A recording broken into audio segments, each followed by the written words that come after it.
Hello, I'm in a 2013 Mazda CX-5, and today I'm going to show you how to check your oil level. So first, you turn the vehicle off and open the hood, and then from here you'll find your dipstick, which you pull all the way out, and then wipe it clean with a rag or paper towel, and then stick it all the way back in, and then pull it right back out. And then on the end there you should see two notches.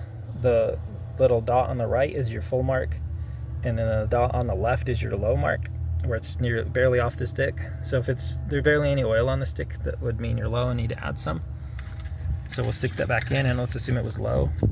This would be the cap you screw off to add your oil in here.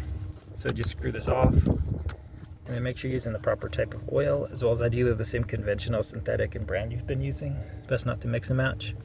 But unscrew this, and then either straight from your quart jug or with a funnel, just fill as needed. Try not to overfill if you can.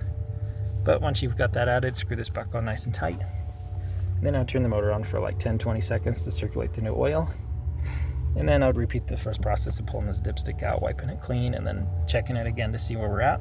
Hopefully you're good.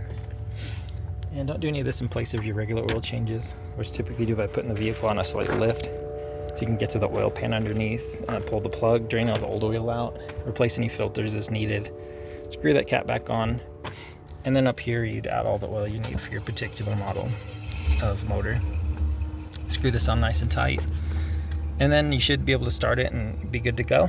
And then double check too from here if you've got the right level of oil still. But I hope this was helpful.